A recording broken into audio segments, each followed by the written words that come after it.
The senator from Arizona. I'd like to make remarks about the Farm Bill Conference agreement that's before us. Of course, across the nation, Americans are demanding that Washington restore their faith in government. Last year, we saw a Congress crippled by government shutdowns and debt ceiling standoffs. We nearly failed to pass a defense authorization bill. And while many of my colleagues have high hopes this year for returning the practice of moving legislation through the regular order and perhaps working under a more open amendment process, I am profoundly disappointed that one of the first pieces of legislation we'll send to the President this year is a $1.5 trillion farm bill. It's mind-boggling sum of money that's spent on farm subsidies, duplicative nutrition and development assistance programs, and special interest pet projects. Taxpayer groups like the Citizens Against Government Waste blasted this farm bill as, quote, a dung deal. Last week, the Wall Street Journal called it, quote, a bipartisan taxpayer raid, writing, quote, it's no accident that Congress dropped this porker under the cover of the State of the Union hoopla. Handouts to agribusiness and millionaires, continued trade protectionism for the sugar industry, it's all still there, unquote. How are we supposed to restore the American people's confidence with this monstrosity? A few weeks ago, we crammed down their throats a $1.1 trillion omnibus appropriations bill loaded with wasteful spending. Tomorrow, we'll wash the omnibus down with another $1 trillion. The only policy that gets bipartisan traction in Congress is Washington's desire to hand out taxpayer money like it's candy. We've heard about some of the, quote, savings generated by this farm bill. It's true there are noteworthy cuts to several outdated Depression-era farm subsidies like the direct payments program and the counter-cyclical programs.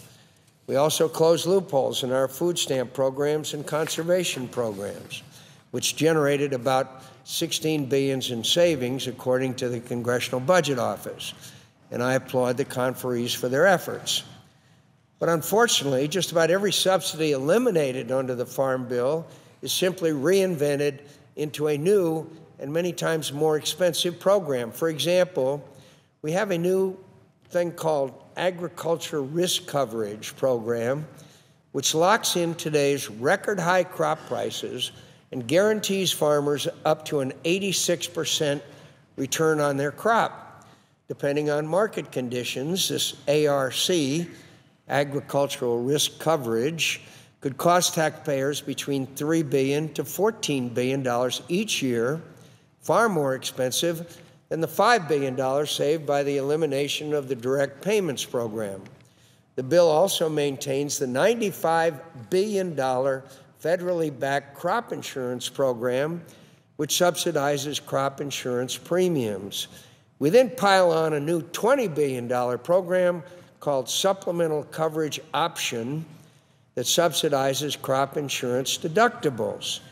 The bill also strips out an amendment offered by my colleagues, Senator Durbin and Senator Coburn, which would have prevented crop insurance subsidies from going to individuals with a gross income greater than $750,000 a year. That amendment was adopted by 59 votes in the Senate's Farm Bill earlier last year. And guess what? Surprise, it's absent from the conference agreement.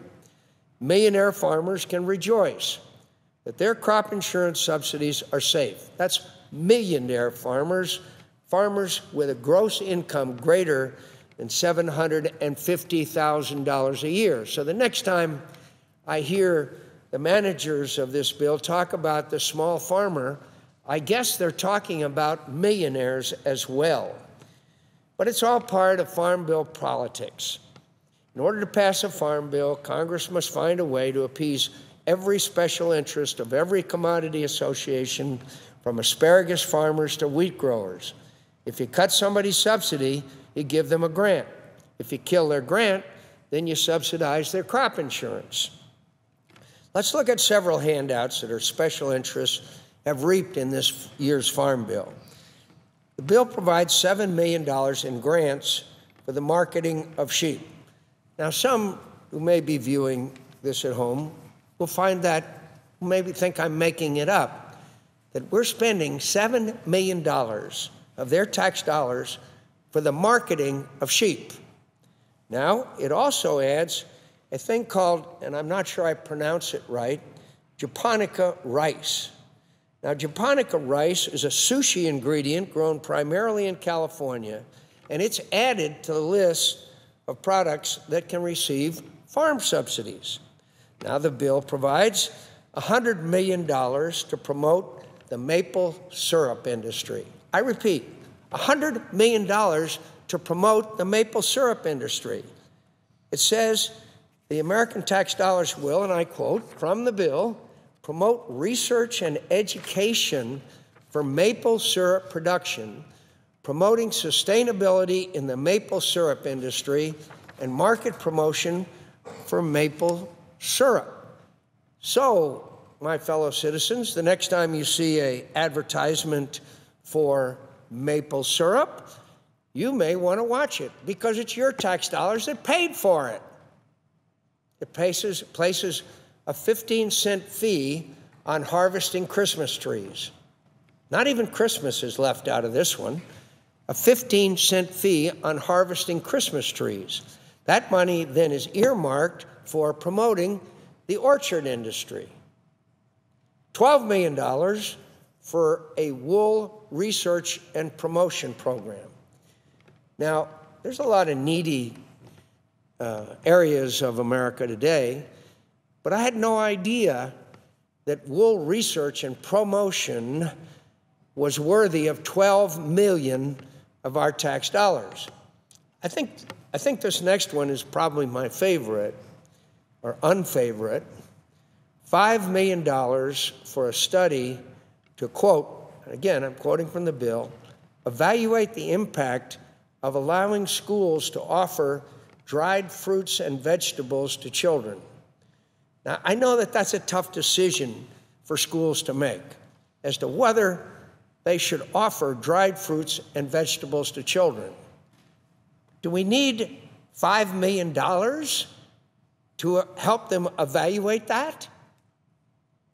$25 million for a new grant program to, quote, teach children about gardening, nutrition, cooking, and get this, and where food comes from. I'm sure all over America, children are asking, where does food come from? This may sound like a well-intentioned initiative, but this grant program is a lot like 18 other food and nutrition programs that the Government Accountability Office declared duplicative in a report issued 2 years ago. The federal government's duplication of nutrition program has cost $62.5 million annually in previous years. So here's a new grant program under the label of nutrition education. The energy title of this bill doles out about $881 million in energy programs. Most Americans don't realize that the Farm Bill has become as much about energy subsidies as farm subsidies. There's funding for ethanol research, biorefinery installations, and a sugar-to-ethanol program where the federal government purchases surplus sugar, sells it at a loss to ethanol producers. American taxpayers will spend $5 million on the, quote, biodiesel fuel education program. Now, if there's anything that's needed in America, it's a good, vigorous biodiesel fuel education program, and we're going to spend $5 million on it. It's to spread the gospel on the benefits of biodiesel. I have no objection to the use of biodiesel. In fact, I think I prefer it much more than the alternative as an alternative compared to corn ethanol.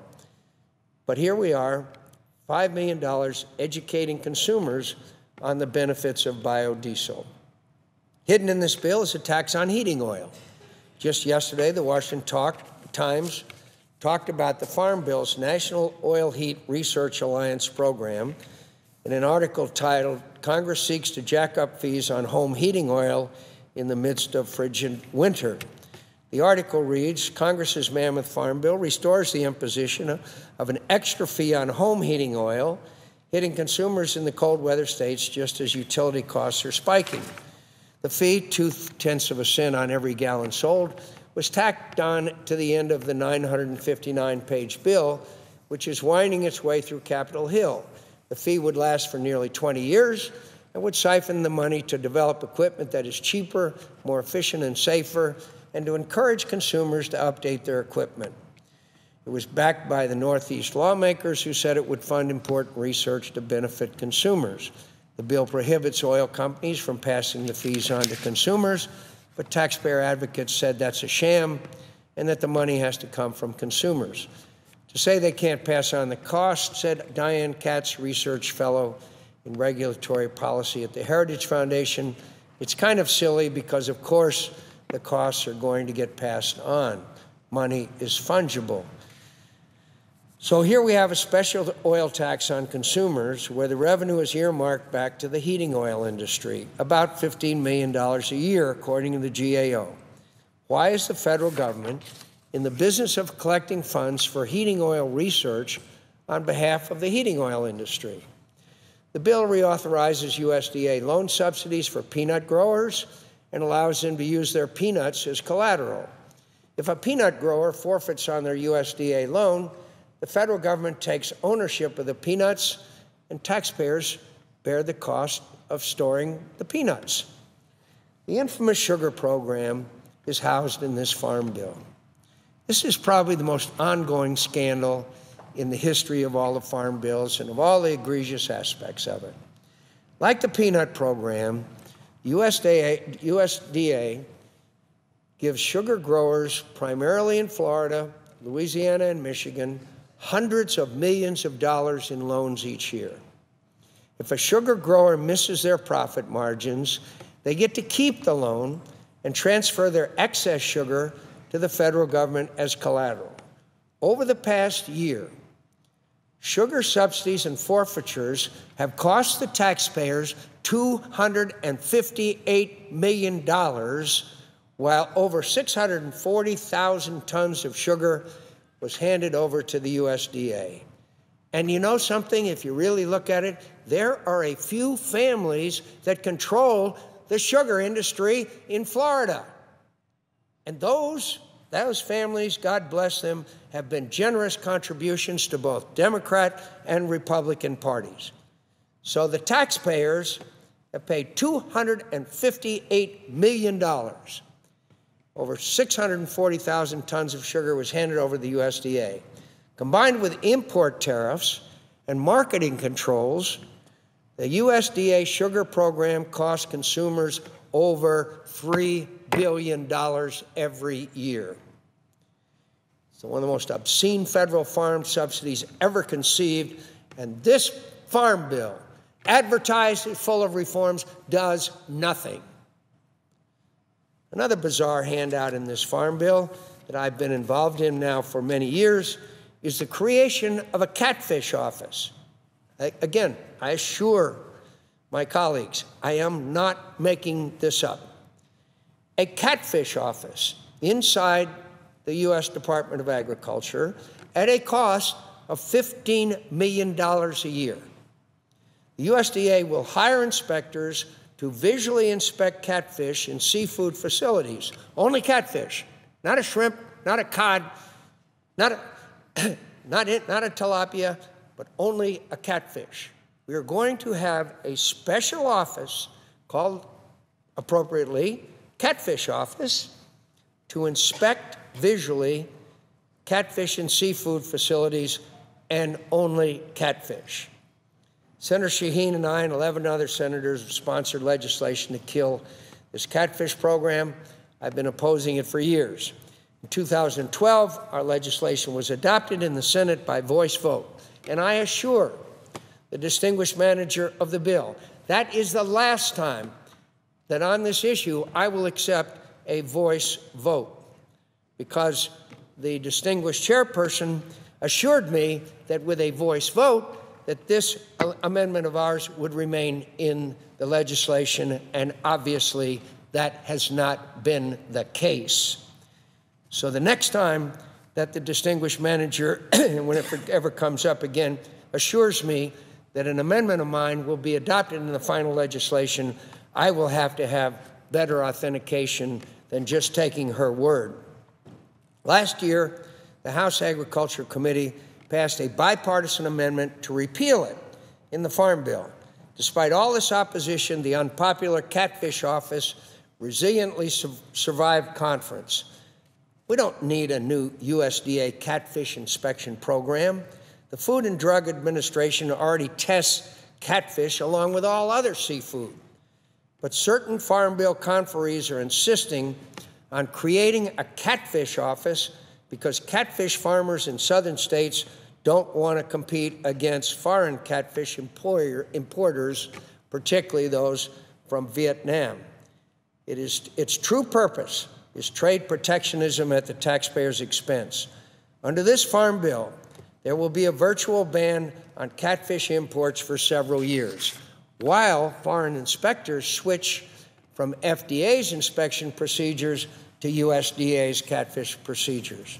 The Government Accountability Office investigated the proposed catfish office, and in four different reports called it duplicative and wasteful, and warned that it fragments our food safety system by splitting FDA's responsibility to inspect seafood. In fact, one Government Accountability Office report simply titled, quote, "Responsibility for inspecting catfish should not be assigned to USDA." And it called on Congress to eliminate the Catfish Office.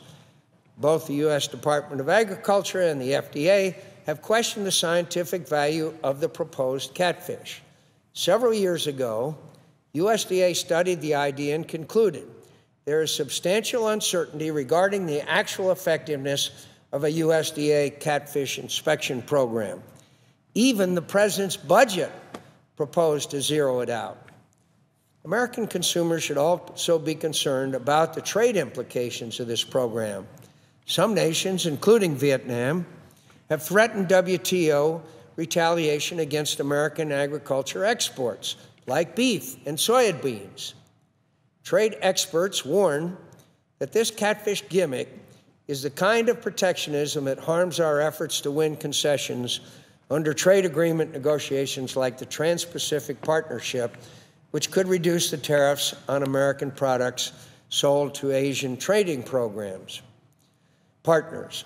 Again, Senator Shaheen and I tried to eliminate the Catfish Office in the Senate's Farm Bill, but the managers blocked a vote on our amendment. The House Agricultural Committee did the right thing and passed a Farm Bill amendment to eliminate it. Unfortunately, when this bill went to conference, several Senate conferees blocked a vote in conference to repeal it, actually blocked a vote in conference, and actually rewrote the law to increase it. It seems that catfish is one bottom feeder with friends in high places. At the end of the day, this Farm Bill will be hailed by its supporters as reform-minded. Let me assure the American public that this is hardly reform. It was managed under a closed amendment process and will prove to be more wasteful and costly than any farm bill we have ever seen. For these reasons, I urge my colleagues to join me in opposing this bill. And, Mr. President, I ask unanimous consent to have included in the record at this time the Wall Street Journal editorial appropriately entitled, "A Bipartisan Tax Raid." Without objection, so ordered. Mr. President, I yield the floor.